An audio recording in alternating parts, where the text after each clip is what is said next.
position.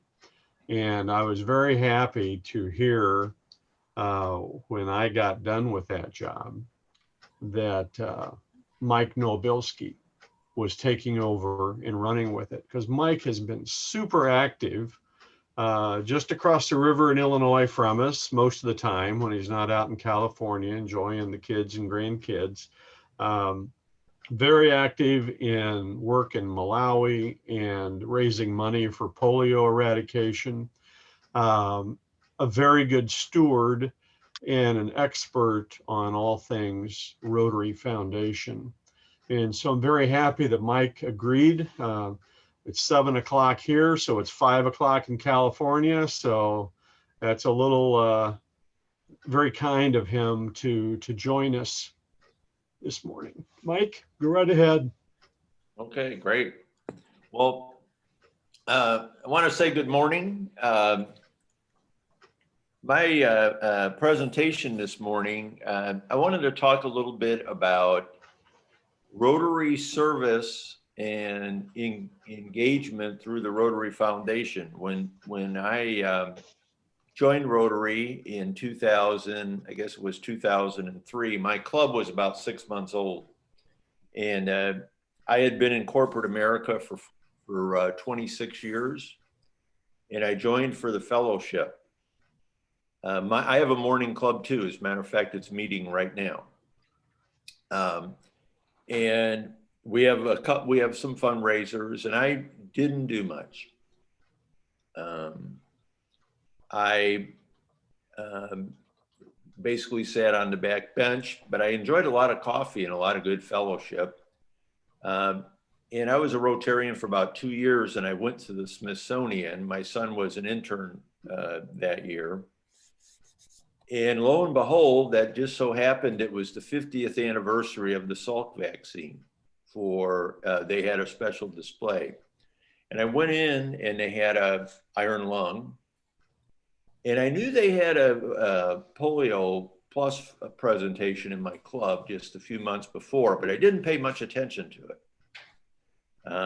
It wasn't coffee and it wasn't fellowship, but I walked into this room and they had an iron lung, which I had never seen. They had the word polio, and I remember they had a plaque, and it said something very close to, "This is an iron lung." It went on to say that polio victims would be put into these iron lungs. But it said there is good news on the horizon. Due to the efforts of Rotary International, polio was nearly eradicated from the earth. I remember looking at my wife and saying, "Hey, that's that Rotary organization that I belong to." And that was the first time I really engaged with Rotary. I said, wow, it's international. It didn't even, at this point I was a member for a while. Came back to my club.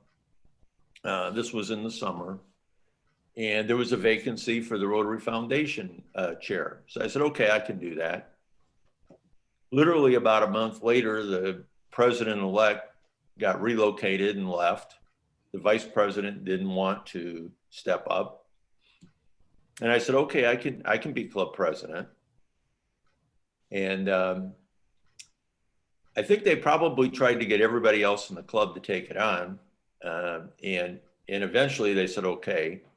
And I only know that looking back on it in hindsight. And I can tell you, I didn't even know what RILA was. So because literally about 2 months after I said, okay, and I became president-elect, the club president called me and said, let's go have lunch. And we went and had lunch. And he said, hey, I found out I'm being transferred effective December 31st. And you'll be running the meetings and you'll be acting as president. Sorry to leave you in a lurch. And so when I said I didn't know what RILA was, literally I didn't, because the very first meeting I got tested and somebody came up and said, when will the RILA applications be available? I had no idea what RILA was because I hadn't been paying attention for 2 years. And so I went out and I but I was smart enough to say, hey, the person in the back of the room over there, that's the youth person. And I'm really busy right now. I told someone I'm going to talk to him. Obviously, it wasn't the four-way test, but it worked. And I found I could do that for a while. So long story short, a few months later, I went to Pets. I now was an expert, came back, served essentially 18 months as president. The last 12 months, I knew what I was doing, kind of.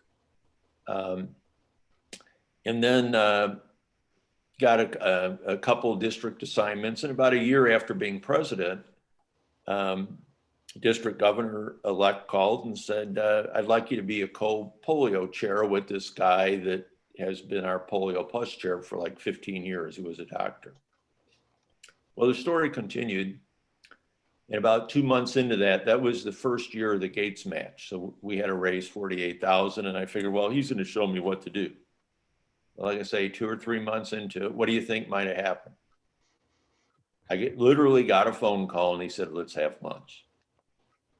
His message to me was, Mike, like I say, he was a doctor. He had a huge problem with diabetes and God knows what else. And he says, I'm not going to live to see the polio eradicated, and I need to take care of myself for what time I got left. Here's a box of polio stuff. Good luck. See you around. So it never happens. And I went out and started raising 48,000. Well, he had laid some good groundwork. And of course, I had no idea that it was going to $96,000. And yours truly had never raised a dime for anything. So, and this is kind of where my story today launches. So $96,000, that was a lot of money. So almost out of the box, I said to my Rotarians, I said, if we hit this number, I'll go on an NID. So I went to my first couple club meetings, and I would drive all the way across the district, almost to Indiana, and I'd pass the hat and I'd give them my speech. I'd look in the can and there'd be $26 there, $30, $40, and I'd go, this was a waste. If I'm going to do that, I might as well just do my consulting gig, and for the 3.5 or 4 hours that I dedicated to the effort, or 5, I could just write a check. So I went to one club meeting around that time. I was pretty frustrated. And he said, Mike, why don't you make a direct ask? He says, how much do you need? And I said, I need $50 per Rotarian, or we'll never hit $96,000. He said, fine, why don't you do that? So I did. I offered, I went into his club about maybe 2 months later, and I made a pledge for him. And I said, your $50, gets matched by the Gates, and then divide by 60 cents. And so that, your $50 bought a lot of immunizations. And so I did it, I passed it out, and everybody gave. One lady gave $20. She came up and she apologized that she just couldn't afford 50. And I thought, well, this is a pretty good gig. So I kept doing it. And about a month later was the district conference. And I went to the district conference, and I went up to the governor, and I said, now I didn't realize I should have cleared this months before, because, it was kind of maiden voyage. And I said, I'd like to put these pledge sheets on. Carl Chinnery was the speaker at lunch. And I said, I'd like to put these pledge cards on every place setting. And he said, okay. So I did. And as I walked out, the sergeant at arms were saying, we can't believe it. Almost everybody gave us $50. And so I'll fast forward a couple more months, and I went to a club, and I was presenting a Paul Harris Fellow, and I was going to talk on polio, and I was making the rounds.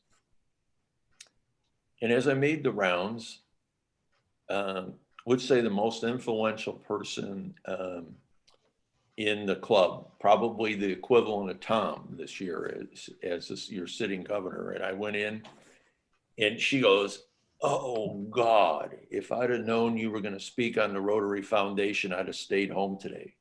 Real loud. The whole club heard her. And of course, you got to think on your feet. I don't know, but somehow I didn't realize I was thinking. What came out of my mouth was, so it sounds like you would be bored. And she goes, oh God, it's horrible. And and I said, well, would it be okay if I called on you a couple times? And she says, sure. And I said, well, good. I said, because I don't want you to get bored. And she says, well, you're going to have to call a lot because my head will hit the table. This is going to be bad, and real loud. And I had said to the club president, I brought my $50 pledge sheets, and he wouldn't have of it. And he said, but I'll let you do 10. I had 50, 20, and 10. So I do the presentation. I call on her a few times. She answers, gave the presentation, passed out the form. Everybody gave 20, not 10. And she raised her hand and she said, you know what? That was the best speech I've ever heard on polio. I apologize for my earlier comments. If you have time, can you stop at my office? I'd like to make a $500 donation. Oh. So there is some power in the ask. So guess what? We hit $96,000 in change. So now I was obligated to go to Malawi, Africa. And now I'm going to show you some PowerPoints. I've been there 5 times. I would have been there last month, but I'm not traveling internationally right now, nor is my wife. But so at this point, I'm going to launch into my PowerPoint, which I know you've been all just waiting for.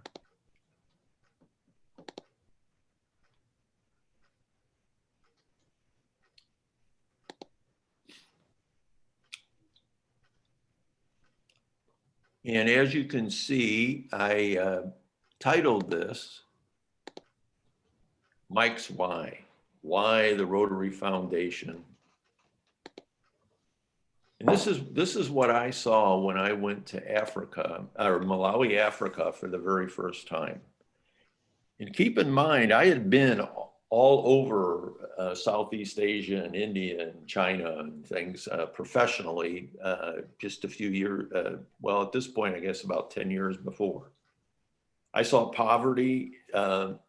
This building on the upper left here, believe it or not, this is in a community of about 20,000 people, and that was considered a business. The average family makes about $1.50 US per day. And I did say per family, per day. Their average life expectancy is, it was 42 years. Now it's up, it went up 10 years to 52. There's a hospital in this community we go to in Mbangwini, and this is their downtown. And you see this right here, this is a wheelchair that the administrator of the local, what they refer to as a hospital, he was able to take a number of these broken ones, and that one was usable. He was quite proud of it. I met a polio victim in Malawi, Africa, and his name is Mr. Blessings. He has since died. He contracted polio. Obviously, he's a crawler. He contracted polio at less than a year of age, and he died about 5 years ago. Like I say, this is my first trip. And yes, my wife and I gave polio drops. By the way, Karen Wentz and Greg Yank were on this trip. Didn't know either one was going to be a director. They didn't know it. What I have to tell you is when you give these drops, it's quite emotional. Every one of us teared up. I can tell you that when they would hand you the babies, they don't have Huggies, and they don't have, when most of us were growing up, our parents had rubber pants. They don't have those either. But somehow you get past that. It was quite an emotional day.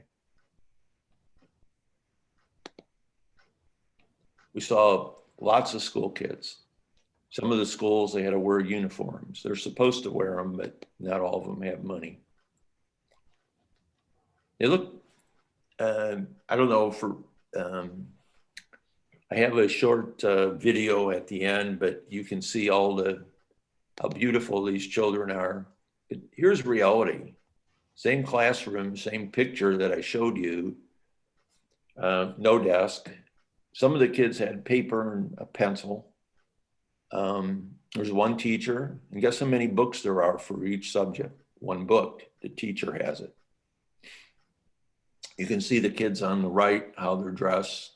A lot of these clothes come from Westerners, and I've done it myself. We brought foot lockers full of medications on this trip. And overall, it was a very eye-opening experience. So this was in August of 2011. By the way, when we left, the Cardinals were, I don't remember how many games they were out, and came back, and they actually were in the middle of the pennant race. And of course, as we know, we went on to win the World Series. But what I wanted to do is tell you what happened returning from this trip. We're over the Atlantic Ocean, and there was a hurricane, and we kept getting rerouted and delayed and things. Lo and behold, about halfway over the Atlantic, I remember my left leg was bothering me, and it had swelled up to about half its normal size. Fast forward, by the end of September, I find out I have a tumor the size of my head, non-Hodgkin's lymphoma. And I probably ought to mention that at this point, I was district governor elect, and training that year to be governor was actually in St. Louis during the World Series. They planned it well.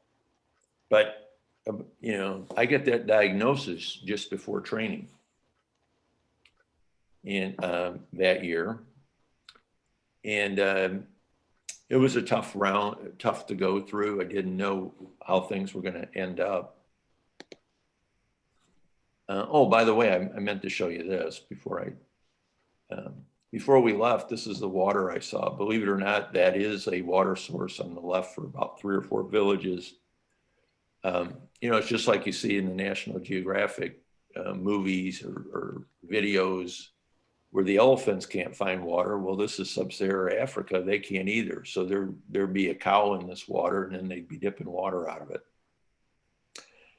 So fast forward now to December. My wife's at church. I'm at home because I'm doing the chemo, and my white blood count wasn't a good idea to be around people. So I stayed home. And I remember looking out the window as the sun was coming out.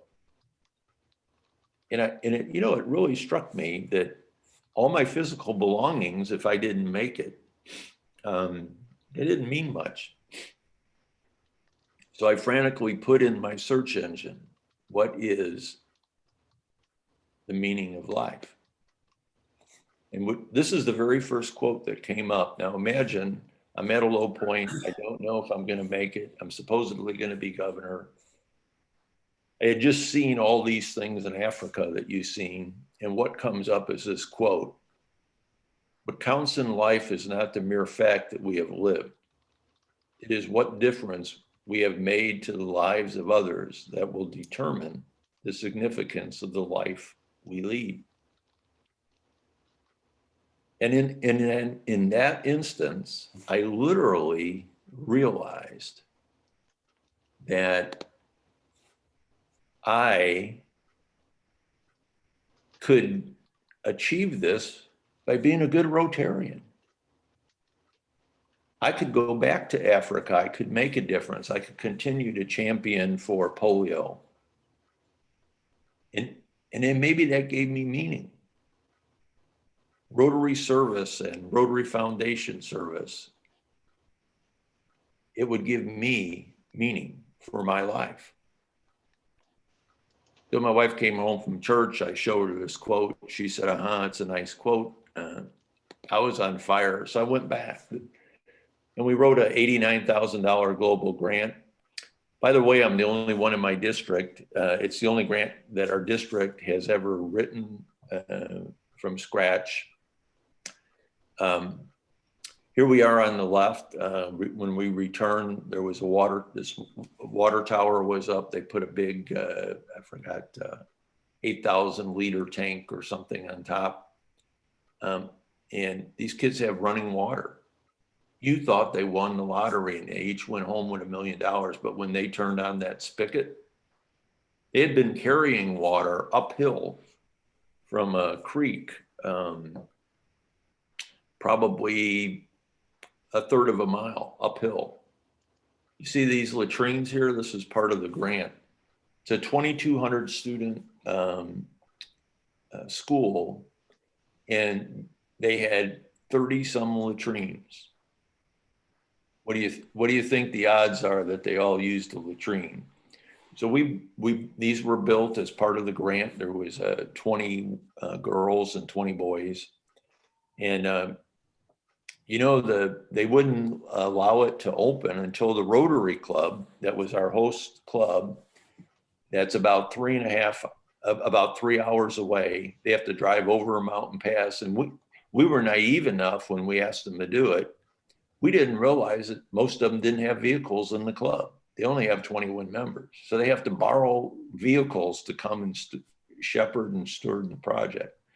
Anyway, long story short, they wouldn't open those latrines until the Rotary Club came and put a bunch of Rotary wheels on them and had ribbon cutting for the latrines. That was the first thing that got done.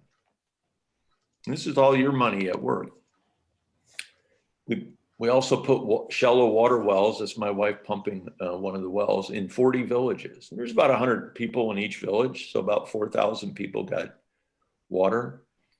And the thing is, to us, one of these wells is about $550. It might as well be $550,000 because they don't have the money, and there's no way they could ever envision putting this together.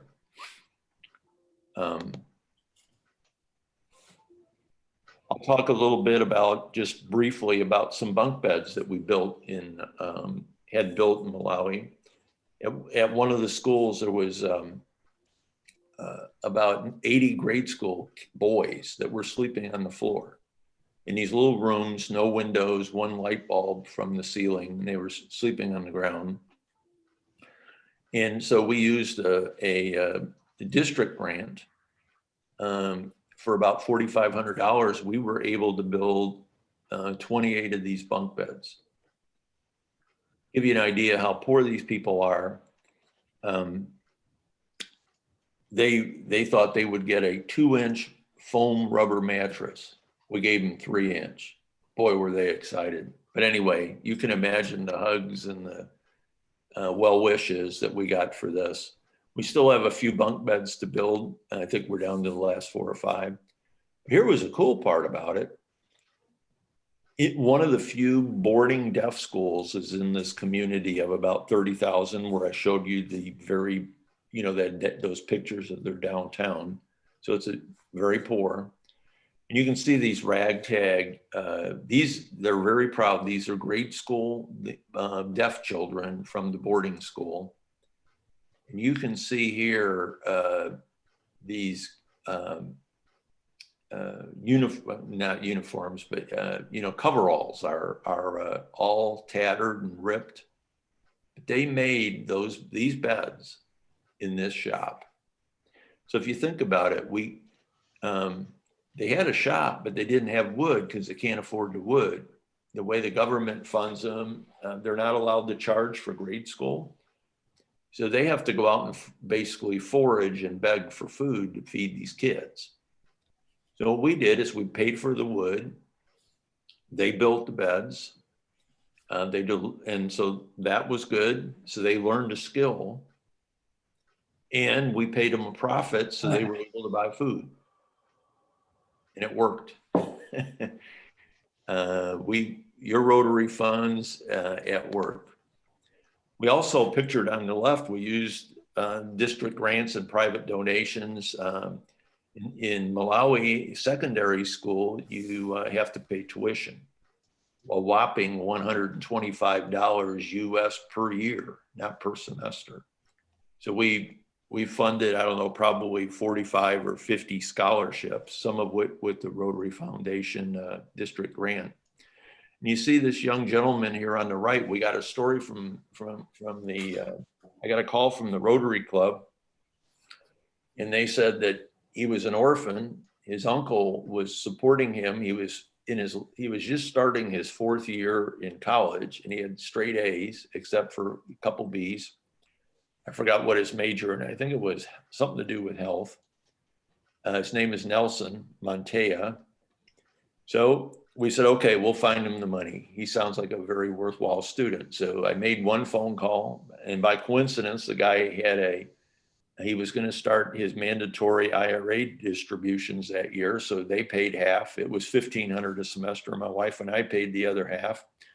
And when we went back in November of 19 for our 5th trip, he came, I forgot, like 2 hours or something, to show us that he got that diploma that's pictured there and gave us a big hug. That was worth it. Keep thinking about that Nelson Mandela quote that I showed you earlier. We went to the Mbangwini Hospital. This is in that community where that downtown is. You remember I mentioned to you that that they didn't have much of a hospital. Well, here's the maternity ward. And the women were getting infections from laying on these mattresses because they don't put sheets on them necessarily. It's up to the family if they have a sheet. You can see the condition of them. And so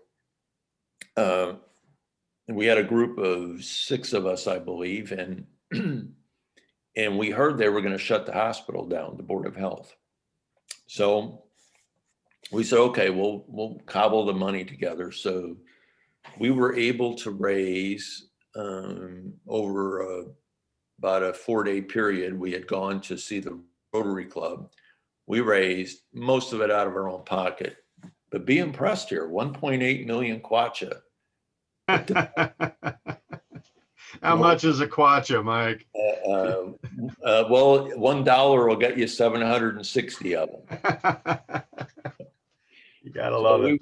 So I was a millionaire, and I was going to present this money to them at the hospital. And by coincidence, they were doing awards, like, you know, their best administrator, best doctor. And when we were coming back from the Mezuzah Club, they scheduled it. We didn't know this. They changed the date so that when we arrived, I mean, you thought because they knew we were giving them the money, they made a big deal out of this, that all the doctors are applauding. You know, we have front row seats, and it's outdoors. And we go to the hospital, and this is the lady there kneeling next to me is the chairman of the board of the hospital. And she's from like the health ministry or something. And I have this money and I'm going to give it to her, and they want to do pictures. And she says, I want to accept the money from you as a Malawian. And she starts kneeling in front of me. And I says, I'm not taking a picture with you kneeling in front of me. And they were all very insistent. So I said, fine, you can kneel in front of me, but I'm going to kneel to you. So that's the reason everybody's laughing in the picture. Crazy American.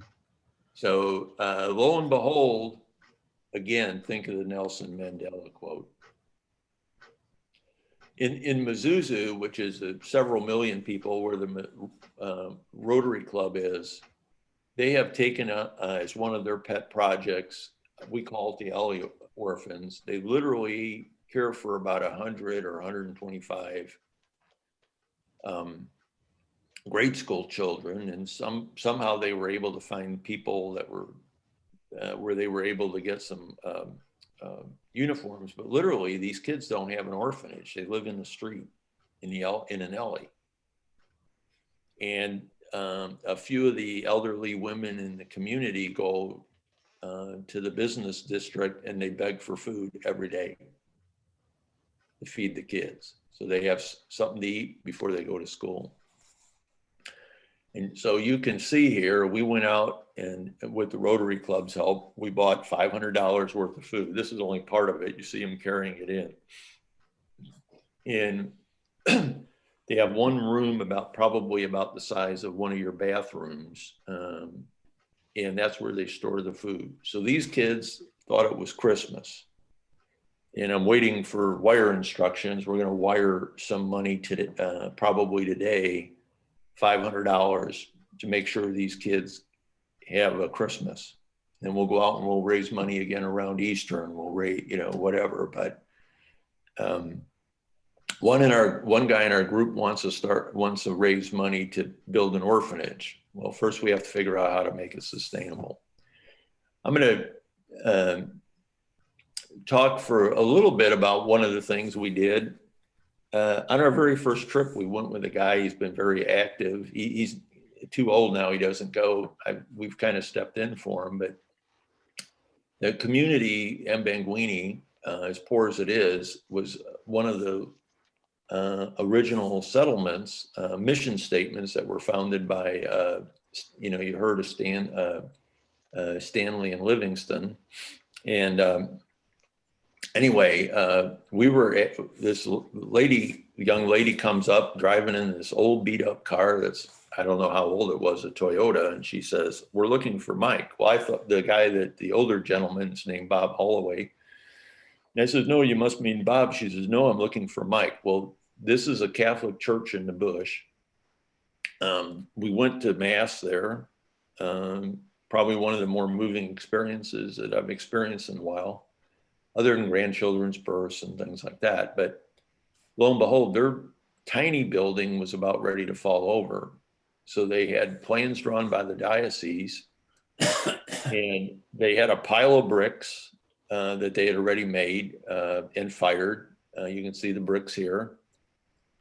But they were looking for money because they have to buy the tin sheathing. They have to buy these joists that you see here on the left. And the church, by the way, is shaped like a cross. So there's a wing up in the front here on either side. And I don't know, for some reason, my wife and I found ourselves saying, "Sure, we can raise roughly 20,000 US dollars. Imagine how many millions of kwaches that was to build this church." Well, somehow we did it. And when we were there in 19, they dedicated it. They wanted to change the name on it. We said, "No, we like the name you got, St. Stephen's." But anyway. Not a Rotary project, but. Not a Rotary project. So you notice I covered up the Rotary Foundation wheel there. And this is the Rotary Club of Mizuzu on the left side. And one of the things that happens through all this, you do form friendships. We've been there 5 times. This guy right here, Robert Tahuka. He was the project manager for the grant. This young lady here, Susan, she was club president the same year my wife here was, in 17, 18. And I'll tell you, they were so moved with meeting us and our dedication in that when Atlanta was the year that convention was the year she was club president. And would you believe that her and 3 members of her club saved money? They didn't tell us, for 1.5 years. And they came to the US to go to the Atlanta convention. And I said to them, I said, "Well, why did you come?" And they said, if Rotarians from the West are like you and Mary Jo and the Rotarians you bring, we wanted to see what that is like. And we talked a hotel there right across from the convention center into giving us a conference room for nothing. They were charging $1,000 an hour.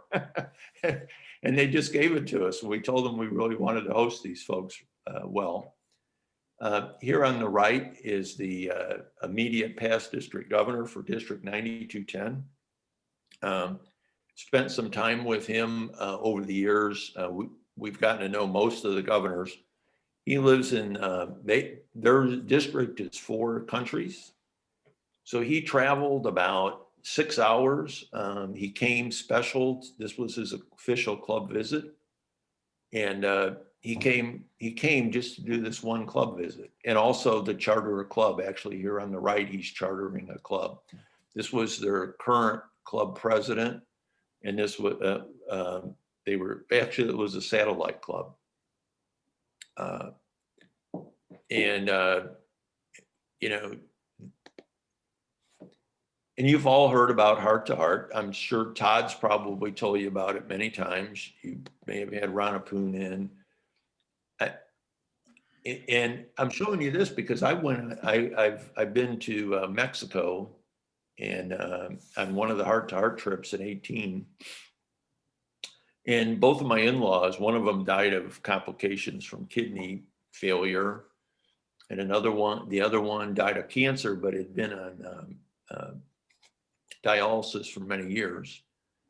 And I'll tell you, to go in and, we talk about changing lives, and they do many projects, and since you've heard the details, but this was the moving experience that Rotary Foundation money. This is one of the more moving experiences for me, because you see these young people here. You can see the pink coat. Here he is in the center.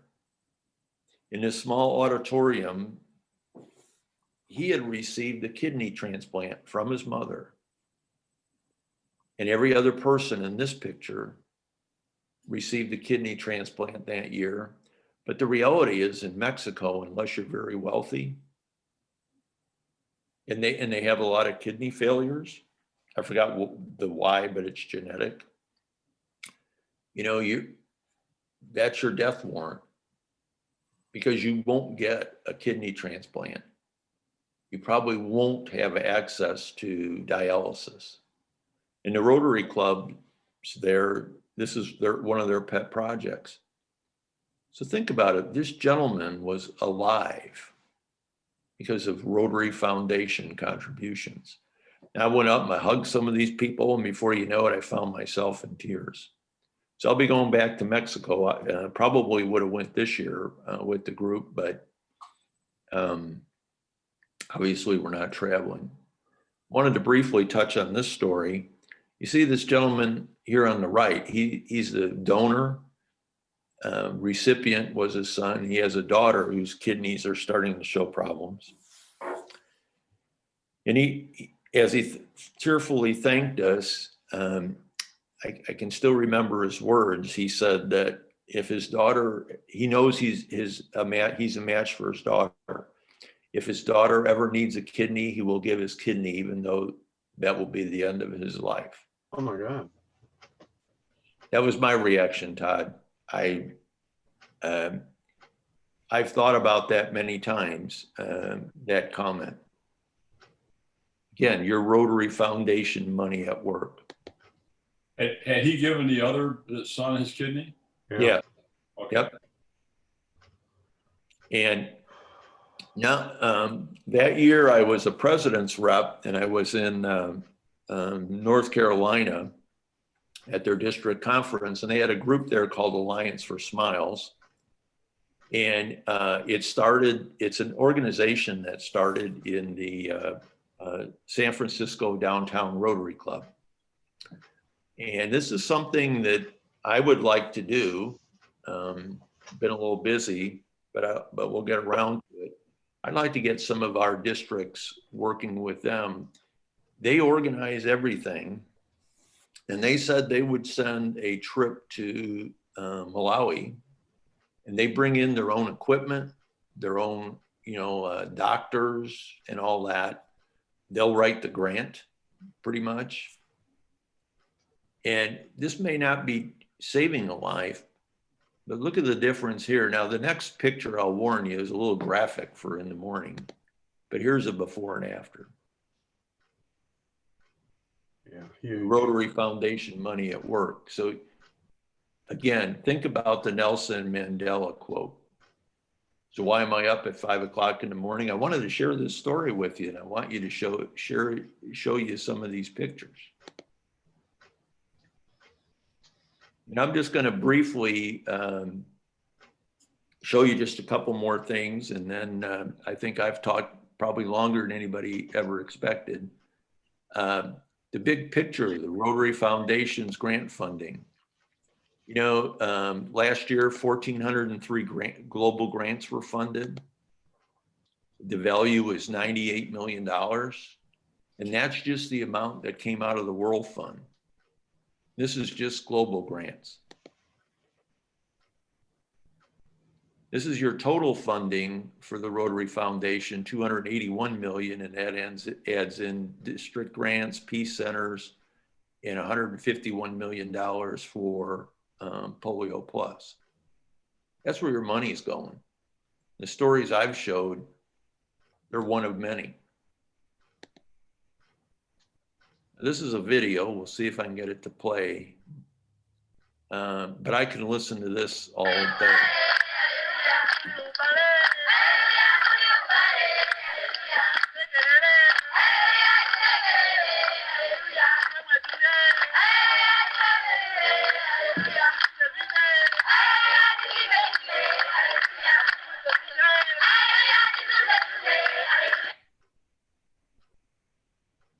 And I'll leave you with the quote. If you ever are thinking, well, what would I like to do with my spare time? Might I suggest that you do service? That's it. Thank you, Mike. Fantastically good. Anybody have questions for Mike? You might have to unmute yourself. Hell, I might be muted. I don't know. No. You're good. You're All good. right. Good. I got lazy this time and didn't mute anybody. All right. And we all behaved. Yeah, surprisingly, that's something. Mike, that's got to be a first for us. So, you know, Yeah. count yourself fortunate or something. Well, I'm impressed because nobody fell asleep. It's kind of early. Well, we're used to that, okay? But anyway, thanks for the opportunity to hopefully I inspired you a little bit. Oh, very much. Thanks for, seriously, like you and I chatted yesterday, thanks for getting up early enough to do this. We really appreciate it. Bob, what is our current giving from our club to the Rotary Foundation this year? Oh, I would best that we're somewhere between probably close to $9,000 right now against our $10,000 goal. Okay, and that's with. So and we'll far exceed what we need. I think our goal was 10,000. We'll far exceed that by the end of June. And we have what, 120 members? Or no, just 20 members. Yeah, 20 yeah. members. Take the one out of there. Well, Mike, we're going to keep trying to do our part. Mike, I would think that our club over the history of time have raised somewhere around $360,000 for the foundation. Wow. I can remember we started our first Paul Harris Fellow at our 50th anniversary in '77. And I was looking at my records. I think I became a Paul Harris in 1981. So we've been a very, very good supporter of the foundation for the size club we are. Well, either the camera makes you look younger than what you are, or you joined rather young. I joined rather young. Yep, that's good. No, but that's great news. I think maybe I'll how much do you think you raised, your little club of 20 roughly people? I think we're $360,000 over history. I won't mention your club's name, but I may go ahead and sometime when I'm talking to a small club say, oh yeah, you can do it. Little engine that could. Yep. You just got to show them why. Yep. Oh, Of which you did today. Mm-hmm. very moving. Are you opening your shop up for sales now, Tom? No, I'm keeping all these. Floyd Lancey asked me how many bikes I have, and I have one less than I need. I did ride yesterday. I missed one day of riding in the last 6 months, and it was, just had to What's give your it mileage up to now for the year? about 5,600. Yeah, Somewhere. that's less than I've done, but it's not a bad start. Yeah, you know what, you die anyway. And I was going to mention that my supportive foundation is pretty much due to Todd Lindley being my dentist. When I sitting in the chair and Yeah. he talks to me for 20 minutes. I go, uh-huh. We can put that sharp instrument in your gums and you'll write a check. You couldn't answer him back when he was giving you the speech either. You know, and Todd, you mentioned writing a check, and about a year ago, I saw a picture of some women trudging through thigh deep snow to give polio inoculations. And I thought, how hard is it to write a check? Yeah. I mean, and nowadays, you use 10 keystrokes, you got it done. And, you know, I see what the other clubs in our district are giving, and I know they do a lot of good in their local communities, but you know, a little more to the foundation wouldn't hurt. Yeah. I'm going to give a Paul Harris to the club president who is not a Paul Harris yet, but she just successfully finished 1 year anniversary of her chemo treatments and does a lot in her community for a lot of things. So I decided to take a few extra points and make her a Paul Harris. And I just got to figure a way to get it to her and maybe get a long stick. Yeah. You know, when I was governor-elect, Ron Burton was president when I was governor, and so I was a member. You might remember your governor walking around that year with a first class button on. You remember that? And that was because we all gave money to the Rotary Foundation that year. By the time International Assembly started in San Diego. And Ron told me that he had two people, he had a strong arm. Anyway, we had a challenge, and that was if we went back to our districts and got every one of our president-elects to give to the Rotary Foundation, then before the convention was in Portugal, that they would send us pins that we could present on our official club visit. So that sounded like a winner. And we had 48 clubs. I got 47, boom, you know, got them. And one, I had to go do a visit. And I finally said, look, you're the only one that hasn't done it. I'm not going to force you to do it. I'll beg you to do it, but I won't force you to do it. And even $10 will make a difference. She says, all right. She said, what's the Rotarian thing? I said, $100. She wrote a check for $100. Called me that night and said, I don't know why I was saying no. I've never given, but I have now. And lo and behold, someone, Tom Ripida was the governor before me. He actually wrote a $20, a $60 check so that he wouldn't have 3 clubs that didn't give that year. And I told him, I said, well, if you would have had any confidence in my abilities, that, you know, you wouldn't have had to waste your $60. But Wasn't a waste. yeah, you know, I've seen many districts have little things they do, but you know, think about it, Tom. You know, for next year, what if your district had some kind of a pin for every year, and the president-elects, they lead by example. They get to wear the pin if they give anything to the Rotary Foundation.